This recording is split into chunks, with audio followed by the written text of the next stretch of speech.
A queda do Muro de Berlim mostra como ideologias e sistemas políticos que pareciam sólidos e imutáveis podem mudar rapidamente. Este é um exemplo claro de como as ideias e movimentos sociais podem remodelar o curso da história. Essa parte da nossa discussão nos encoraja a pensar sobre a natureza dinâmica da história humana e o papel das ideias na formação do nosso mundo. Como as ideologias e movimentos políticos influenciam as sociedades. Como as mudanças podem acontecer rapidamente, redefinindo fronteiras e identidades nacionais. Ao discutir a queda do Muro de Berlim, Harari nos mostra que a história humana é um processo contínuo de transformação e mudança, impulsionado pela nossa capacidade única de reimaginar e remodelar nossas sociedades. Agora eu me lembrei de uma coisa, do evento que houve no dia 8 de janeiro, aqui no Brasil, a invasão do Planalto. Na nossa discussão sobre o subcapítulo Contornando o Genoma de Sapiens, de Harari, podemos, minha gente amiga, explorar como ele se relaciona com as ideias de mudanças rápidas e transformações sociais.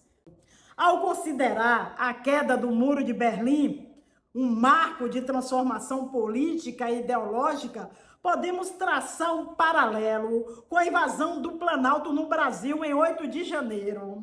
Ambos os eventos representam momentos significativos de agitação política e mudança, mas com contextos e consequências distintos. Enquanto a queda do Muro de Berlim simbolizou o fim da divisão política e a reunificação na Alemanha, levando a mudanças profundas e duradouras nas estruturas sociais e políticas, a invasão do Planalto refletiu tensões políticas e sociais específicas no Brasil. Este último evento foi marcado por protestos e ações violentas, refletindo uma divisão na sociedade brasileira. Harari, em Sapiens, fala sobre como os humanos podem rapidamente alterar suas estruturas sociais e crenças. A invasão do Planalto, embora não tenha levado a uma mudança de regime ou ideologia imediata, é um exemplo de como eventos políticos podem ser expressões de tensões subjacentes e descontentamentos em uma sociedade. Estes exemplos nos faz questionar como as ideologias e movimentos sociais influenciam as ações e reações das pessoas. Como as sociedades respondem a desafios e mudanças? Qual é o papel das ideologias e crenças na formação de eventos políticos? Ao refletir sobre esses eventos, podemos entender melhor a natureza dinâmica da sociedade humana e o papel das crenças e ideologias na história. Invasão do Planalto, eu gostaria de continuar falando sobre isso, que é um tema bem interessante, relacionar o subcapítulo Contornando o Genoma, em Sapiens, de Harari. Vamos considerar eventos contemporâneos, então, que refletem as ideias do livro, certo? Um desses eventos, como a gente está aqui falando, é a invasão do Planalto em 8 de janeiro, que, embora não discutida por Harari, pode ser analisada à luz de suas teorias sobre mudanças sociais e culturais. Este evento, minha gente amiga, foi um exemplo claro de como as tensões políticas e sociais podem se manifestar de maneira abrupta e dramática. A invasão representou não apenas um ato de protesto, mas também a expressão de divisões profundas dentro da sociedade brasileira. Este incidente nos leva a refletir sobre a capacidade humana de organizar e participar de movimentos coletivos baseados em crenças compartilhadas, mesmo que essas crenças possam ser controversas ou provocar divisões. Harari, em Sapiens, discute como os humanos podem rapidamente alterar suas estruturas sociais e também as crenças. A invasão do Planalto ilustra como as ideias e as emoções coletivas podem levar a ações significativas, refletindo os temas de mudanças rápidas e a natureza dinâmica das sociedades humanas. Essa parte da nossa discussão é uma oportunidade para examinar como eventos políticos atuais podem ser vistos através das lentes da história humana e das ciências sociais. Como as ideologias influenciam as ações nas pessoas. Como a sociedade responde e se adapta a esses desafios? Essas questões são fundamentais, minha gente amiga, para entender a complexidade e a fluidez da sociedade humana. E agora a gente vai mudar um pouquinho, vai continuar analisando e vai falar da comunicação dos sapiens. Harari nos leva a pensar sobre como era essa comunicação inicial. Um tópico que intriga linguistas e antropólogos, pois não temos registros diretos da linguagem falada na pré-história. Harari sugere que a língua dos primeiros sapiens seria muito diferente de qualquer língua moderna, como o português ou o inglês. Provavelmente era uma forma primitiva de comunicação, combinando sons, gestos e símbolos. Esta linguagem inicial teria sido o suficiente para a comunicação básica e a transmissão de conhecimentos simples.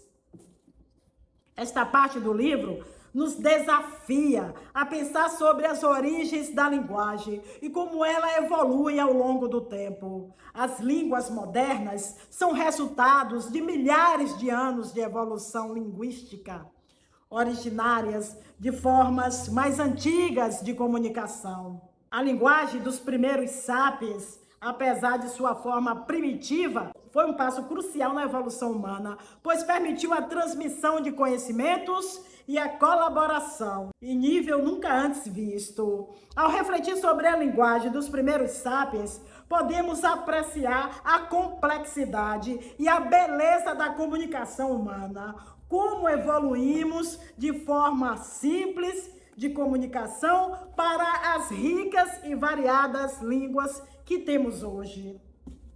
Como a linguagem moldou nossa capacidade de cooperar e construir sociedades complexas. Vamos abordar agora o desenvolvimento do comércio pelo Homo sapiens, ok? Harari discute aqui, cara, como o comércio, apesar de parecer uma atividade pragmática, depende fortemente da capacidade humana de acreditar em ficções e estabelecer confiança.